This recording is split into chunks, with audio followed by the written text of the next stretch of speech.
Hello there, ladies and gentlemen. This is Boisterous, joined by the lovely Cadoink, bringing you some round 1 action from the Forum Cup Diamond and Up tournament that happened this last Sunday.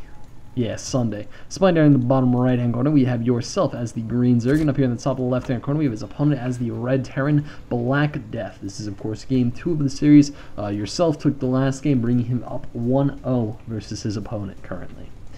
And this is Ohana, which, of course, in Cadouink's own translation, means divorce and broken families. Isn't that right, Cadoink? Yes, it does. But yeah. Actually, I feel bad saying that now because I freaking love this map. We were talking the last game about tile sets. I probably talk about tile sets in every game because it's like my biggest obsession in StarCraft 2. But I love the way Ohana looks. So, dude, this map is great. Just saying. It has a good complexion. Is that what you're saying? Yeah, it's beautiful. Ohana is a beautiful map. God. All right. Well, anyway, yourself does something weird, and I've noticed this. Every game we've commentated him, he always drone tricks, and I don't know why. Why do you extract your trick yourself? Why? Why not? I mean, it's something that was very popular in beta. We don't know how yourself has been playing, but he might have been playing since beta. Or early StarCraft, I should say. It was popular then too. Still. And it's one of those things that you just get in the habit of doing, and you always do it. It's kind of like not walling. I never wall. And so, even though it's like a good thing to wall, I just don't do it because I'm not in the habit of doing it. And I haven't been. You don't even wall versus Zerg? No, never. I never wall. Oh my god. I know how to beat you every game then. Well, try it. I've beat 6 pools without walling. I played I'd probably 10 pool you, because it would be way better. Way stronger.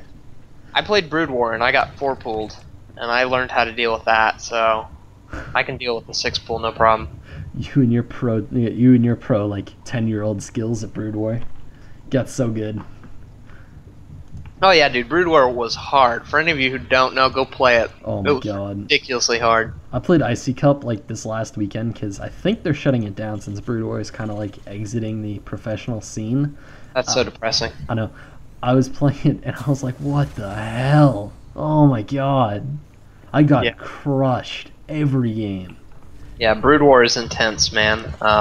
It was a great game. I miss it. I kind of wish I'd played it more properly when I used to play. However, I was like 6 when Brood War was popular, or yeah, I was 6, so that wouldn't have worked. You could do it. You could be a pro 6-year-old. I know. Happened in Korea, probably. Actually, I'm pretty sure StarCraft Brood War was created before I was born. You were born like in '98. 96. Whoa. Yeah, I'm pretty sure actually, maybe not Brood War, but the original StarCraft thing came out in 95. Yeah. I don't actually know. I only know 98 because of Brood War, but I know I've been playing it since 3rd grade, which for me has been, what, 10 years? 9 years? Actually, if it was 98, then I think the original StarCraft would have come out in 97, because I'm pretty sure they got released in back-to-back years. Yeah, something like that. Anyway, we have the Terran player going for the usual. Looks like he might be going for double Hellion this time, getting his expansion up. Yeah, in fact, he's getting double gas kind of early.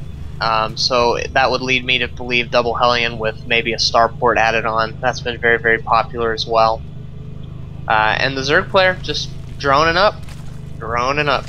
This is literally the exact same thing that yourself did last game. The exact same build. He even did like the same thing with his spine crawler where it was right next to his hatchery, and then he transitioned it to the front so that it was in a better position to attack stuff. Yep.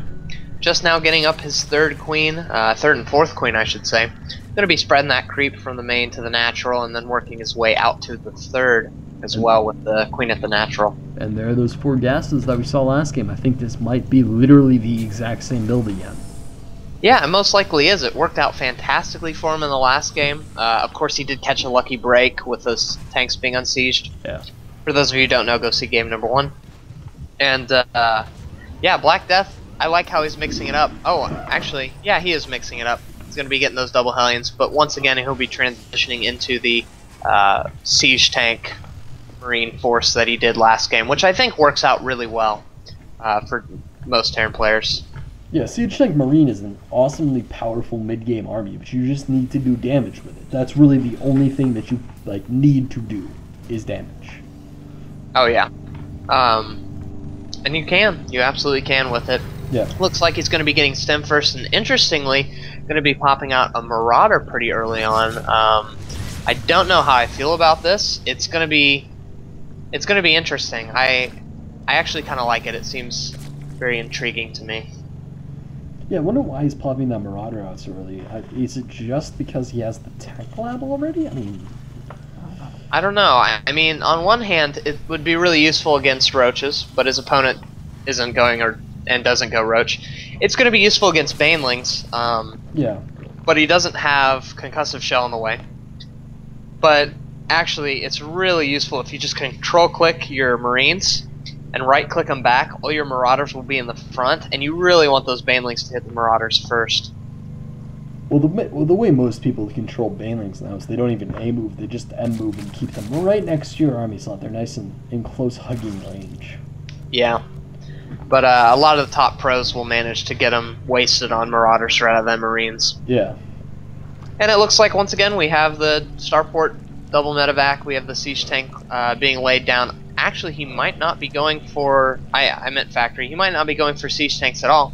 Might just be going for a marine marauder medevac force with Hellions to back it up. Yeah, and we see yourself, the first big variation in his play is that he's actually creeping the third base, which I think is very smart for somebody in his position, because he saw what happened in the last game, and it almost brought him to defeat, which was the fact that the Terran got up to 3 bases. And we have a Terran push currently coming out, and this is actually a pretty strong push. It's primarily made up of Marines and Marauders, but it does have those Hellion support units just sitting there waiting to roast up some Zerglings for dinner. Yeah, and with these medevacs that are coming out, that's going to help a lot with stem. It's going to be so useful, and he was waiting for this. He had an SCV down at the 3rd to check it, and now we have the Hellions coming in. He'll be able to deny some good creep if he does a scan. And he should be able to do a lot of damage here, but uh-oh, some Banelings morphing in. But I think this 3rd yes is going to get cancelled, and the drone will die. Yeah, and I think you are, like, again, 5 or 6 seconds behind me. I'm at 10:15. Yeah, you're like 4 seconds behind me. And we have the giant engagement happening here. The Banelings getting a little bit wasted on the Hellions, but Hellions are not awful targets for the Banelings. A large percentage of the force of the Terran is still there. The Marauders also managing to waste some more Banelings. These Zerglings are kind of wrapping around trying to target down the Marines, which is really not what you want them to do. In fact, those Zerglings were just completely misrallied, went completely in behind the Terran forces, and some Zerglings just sitting this one out. But it looks like there are going to be enough to clean up this army just because the medevac ran out of energy. It just did not have enough love to give. Yeah, did you see that? BlackDeath did exactly what I was talking about. He shift-clicked his Marines and pulled them back. It's so brilliant, and I'm now at 11:20. Yeah, you're like 2 seconds behind me, but that's okay. Man, 11:30. Blizzard. Alright, yeah. I know, this is really driving me up the wall. Just the fact that you wouldn't do shared replay is just so ridiculous. Blizzard makes fantastic games, but they do not package them well. I know. You know, I wish I'm really hoping that the HOTS beta will have a replay function and that you can play Wings of Liberty replays in it. Because if it has party replays, that would be so great. Yeah. Oh my god, we would be so spoiled. If that happens, Cadoink, we're just going to sit down for a weekend and just cast like 22 games so that we can just release them before HOTS gets released, like in the intermediate time. And we see this command center, you know, it's going around, it's trying to find a new home, but everywhere it finds is just too polluted. There's just too much smog everywhere. It's really nasty. Yeah, it really needs to get a scan off on its 3rd so he can pick off that Zergling once the creep subsides, which it is gone. And it looks like he's just building up a nice little army. He's putting siege tanks back into the mix, but this time getting +1 vehicle weapons for it. I actually really like that decision. If his opponent decides to go Broodlords again, or not, excuse me, Ultras again, which it kind of looks like he might, siege tanks with upgrades are really good, and really good against Ultras, actually. So having that +1 is going to help him out quite a bit. Yeah, and we have this drop from the Terran player moving in. It's going to be an 8 Marine drop. It's currently kind of just sitting on the right side, waiting for the proper opportunity to strike into that main base and really wreak some havoc. And I'm not quite sure when that opportunity is going to come. It's very patient. It's waiting. It's waiting for Mr. Miyagi to release the fly, I think. I think that he's I think that he maybe forgot about it, and he'll eventually see it. But unfortunately for him, this Overlord placement is fantastic, and he'll be able to see it, and he'll be able to just run some Zerglings by and deal with it accordingly. Terran player kind of moving out, taking a little bit of map control, but Medevac finally moving in, but it's just going to graze past that Overlord, and looks like BlackDeath is kind of debating whether or not he should push. I don't think his army's large enough to push, to be honest. I mean, this Zerg force is just really big. Just look at all those banelings. It's kind of ridiculous. Yeah, but I love this play by BlackDeath, doing a drop to pull the Zerg army back, and now he's going to be moving in with the small Marine siege tank force, and he'll be able to siege up and hopefully get a good position. Yeah, definitely. I think it's almost assured that he'll get a great position. The question is it great enough to just deal with a pure mass of banelings? And that drop is still being annoying. It looks like it finally did get cleaned up.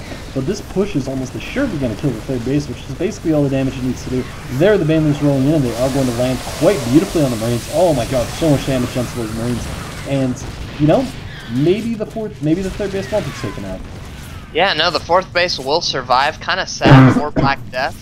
Yeah. He had the perfect opportunity. If he had just had more, maybe one more tank and a little bit more Marines, and had them split a little bit better. Tanks. One of those tanks was actually out of range of the hatchery when the engagement was going down, and it kind of wrecked his chances of killing it. We have this Zergling hit squad coming up. It's going to get the cancel off on this planetary fortress, which is very, very key. It's very nice to get those cancels off because it, of course, delays the amount of time that a planetary fortress is on a map. And a planetary fortress on a map is a planetary fortress that is impossible to kill with Zerglings. Yeah, I'm at 1630. Where are you at? I am like 5 seconds ahead of you. Okay, just wanted to check. Yep, no problem. We have another Zergling counterattack moving into the third base. However, this is an orbital, so we'll be able to lift off and get away. It's going to catch a large amount of the Terran forces off guard, though, and actually completely destroy so many of them. A couple of mules are going to go down, along with a couple more SCVs, and sort of few supply depots in a refinery. Not an amazingly, undefeatable amount of damage, but definitely something that is easily considered annoying. And we do have Ultralisks play on the way, along with +3/+3, aka for Ultralisks, +5/+3, because they're kind of monsters. Yeah, I love this play by yourself, sending in the Zerglings over to the base on the left to try to pick off this planetary fortress. There aren't enough SCVs. In fact, there are no more left, no more mules, and it looks like this planetary is indeed going to go down. I love this. He's being so active at denying bases from the Terran opponent, and the Terran opponent hasn't been able to get a base, really, and mine from it. Yeah, this is kind of the part of the game where BlackDeath must be feeling a little bit flustered. I mean, you just had this Zerg player literally just picking you to pieces. And, you know, we saw this kind of play a lot with drops with Terran pros in the past, where they kind of just, piece you off a little bit. They're like, oh, I'm going to harass your fourth, and I'm going to pick up and harass your fifth. I'm going to pick up and harass your third, and then I'm going to pick up and kill one of your buildings in your main. And, it's a mental game where you just break them down, you break them down, you break them down until they cry and they leave the game. Yeah, absolutely. I mean, we see behind this, the Zerg player is taking 2 expansions, one of them getting canceled by a nice drop, but he can afford to lose it because he has this other one on the left side. And now he has complete map control. He's sending up his Ultralisk Baneling army, and now he's going to be moving in for a big attack. Yeah, and I just don't think BlackDeath has the economy to defeat this, let alone the units out currently. And actually, maybe. A lot of these Marines did manage to survive the onslaught of the Banelings. However, these Ultralisks are starting to move up the main, or the ramp to the natural, and this Ultralisk is actually kind of a hero. He just destroyed so many Marines. And there, another siege tank does go down, and he's targeting the infested Terran. Now, of course, not the most effective way to use them, and I think this is it for BlackDeath. Oh, yeah, BlackDeath, don't feel definitely bad, man. Saying playing terribly. You know what, BlackDeath, you're in a tournament. It's really hard, and you didn't play that bad, to be honest. You played really well. Some nice drops going on. You had some nice engagements. Nice pressure you're putting on. It's just a hard game, man. Really hard game. Alright, so anyway, if you guys would like to continue watching this, the next series will be posted on Cadouink's channel. There will be a link to it, and it'll probably be a video response to this video, so you guys can go ahead and check that on out. Also, if you would like to follow either me or Cadoink, you can follow me over at youtube.com/boisteroussc2, and you can follow Cadoink over at youtube.com/CadoinkStudios. And I think that's going to be it for this video. So this is Boisterous, This is Cadoink. signing out.